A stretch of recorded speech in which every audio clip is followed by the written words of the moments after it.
Bonjour les amis, ici Stam Carré, écrivain et coach en développement personnel. J'espère que vous allez bien. Dans cette vidéo, je vais vous présenter 7 croyances qui vous empêchent d'être heureux. Une croyance, c'est quelque chose que vous prenez pour vrai, mais vous le prenez tellement pour vrai que vous n'en êtes même pas au courant. Et ça peut fausser votre vision du monde et ça peut créer en vous des émotions de souffrance telles que l'angoisse, le stress, la peur, la culpabilité, la colère ou la tristesse encore. Donc les amis, c'est parti pour 7 croyances qui vous empêchent d'être heureux et comment les déjouer.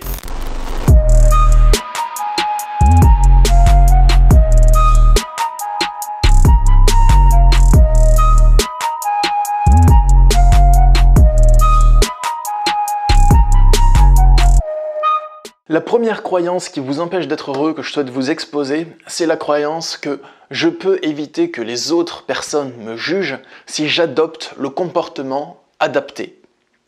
Il y a beaucoup de gens qui croient qu'ils peuvent éviter le jugement des autres s'ils adoptent un comportement adapté qui va faire en sorte que les autres ne les jugent pas.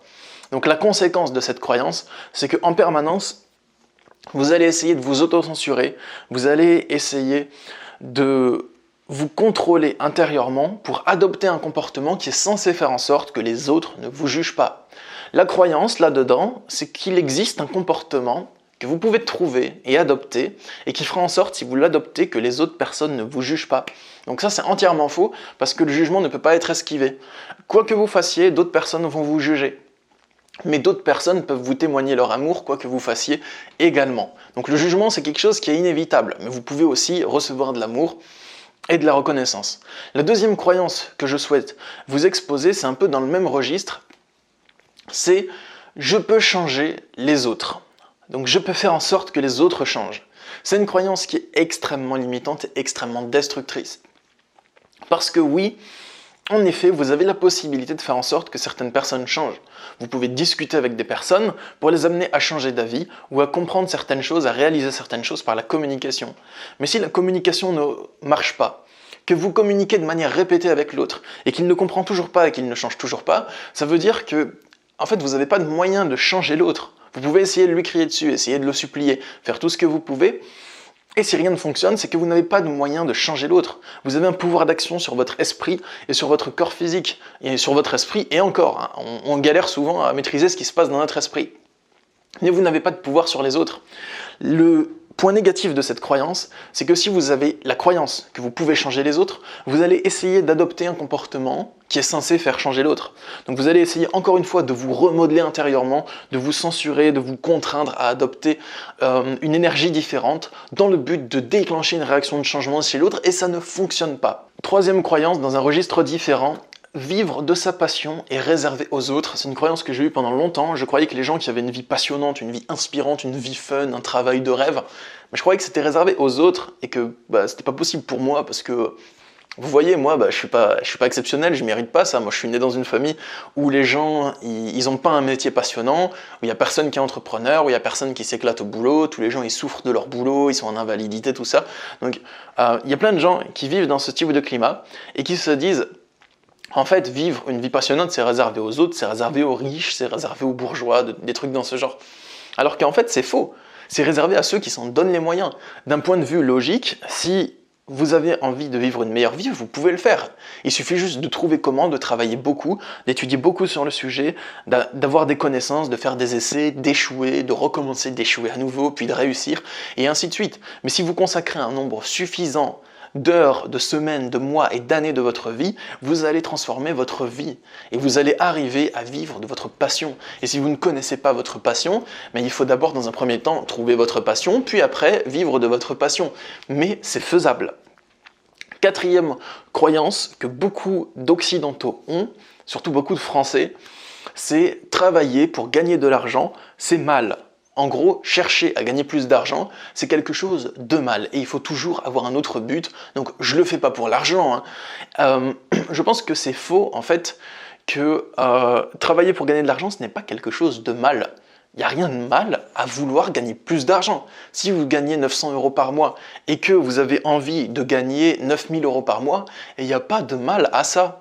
Ce qui peut être mal, c'est si vous écrasez des autres, que vous manipulez des gens ou que vous les extorquez pour gagner cet argent. Mais si vous ne faites rien de tout ça, qu'il y a une éthique derrière ce que vous faites, et que vos actions respectent l'autre et l'environnement, ben, il n'y a pas de mal à travailler pour gagner plein d'argent. Si vous écrivez un livre qui change la vie de millions de personnes, et que des millions de personnes l'achètent et que vous gagnez des millions d'euros, il y a quoi de mal à ça?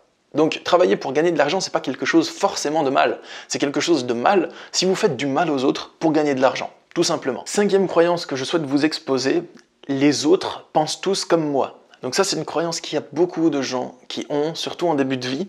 C'est la croyance que que la plupart des autres personnes pensent comme vous et que tout le monde fonctionne comme vous mentalement, alors que c'est entièrement faux. Si vous êtes quelqu'un de gentil, sachez que les méchants, ils existent, et que les manipulateurs, ils existent, et il y a des gens qui n'ont pas les mêmes intentions que vous. Si votre intention à vous dans la vie, c'est faire votre petit bonhomme de chemin, vous faire des potes, vous placer en sécurité et profiter de la vie, il y a d'autres personnes qui pensent pas du tout comme ça. Il y a d'autres personnes, leur intention, c'est de faire du mal aux autres. Ça existe. Et si vous êtes quelqu'un de méchant, ou quelqu'un qui aime bien faire du mal aux autres, les manipuler, les utiliser, ben, sachez que tout le monde ne pense pas comme vous, et qu'il y a des gens qui n'ont pas du tout ce type de pensée. Donc chaque personne a sa manière de penser qui est totalement différente, et chaque personne a ses intentions, ses désirs qui sont totalement différents des vôtres. Certes, il y a des personnes qui pensent comme vous, mais il y a aussi énormément de personnes qui ne pensent pas comme vous. Cette croyance, elle est limitante, parce que si vous croyez que tout le monde pense comme vous allez vous comporter avec les autres comme s'ils pensaient comme vous.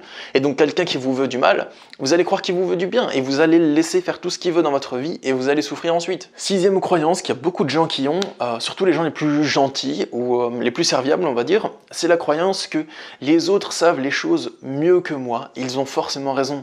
C'est faux. Les autres ne savent pas les choses mieux que vous. Certains autres savent les choses mieux que vous.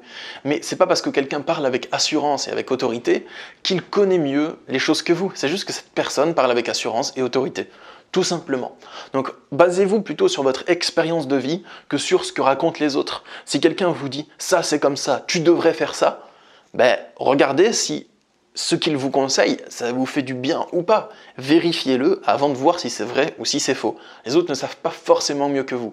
Des fois oui, mais beaucoup de fois non. Et la septième et dernière croyance qui vous empêche d'être heureux, parce que vous devenez littéralement l'esclave de l'autre, tant que vous avez cette croyance, c'est dire non à l'autre, c'est méchant. Dire non à l'autre, c'est lui faire du mal, c'est le faire souffrir.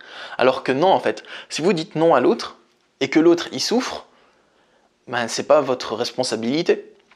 Parce que c'est l'autre qui est responsable de sa souffrance. Si vous dites non à quelqu'un qui est triste, ou qui est en colère, ben c'est pas vous qui créez la colère dans lui, c'est son propre organisme qui crée la colère en réaction à votre non. Donc c'est lui-même qui crée sa propre colère, et il peut travailler sur sa colère pour ne plus la créer. Vous, quand on vous dit non, est-ce que vous vous dites c'est l'autre qui est méchant, il m'a dit non, ou vous vous dites ok, il a dit non, je le respecte? À vous de voir. Mais dire non à l'autre, ce n'est pas quelque chose de mal, de plus que c'est l'autre qui vient vous solliciter, donc c'est logique que probablement vous avez déjà votre emploi du temps de prévu et que vous lui dites non. Dire non à l'autre, ça ne lui fait aucun mal. C'est lui qui réagit par la frustration s'il est déçu parce qu'il avait des attentes. Mais ça ne vous concerne pas, vous y pouvez rien. Vous ne pouvez pas empêcher les gens de souffrir, même si vous leur dites oui, des fois ils vont quand même essayer de gratter de plus en plus jusqu'à se trouver face à un non.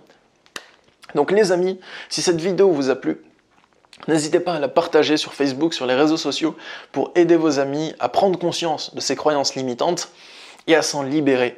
N'hésitez pas à vous abonner à ma chaîne aussi pour ne pas manquer mes prochaines vidéos, et sachez que je suis disponible pour des retraites spirituelles. Et oui, pas seulement des consultations de coaching, j'organise des retraites spirituelles les amis.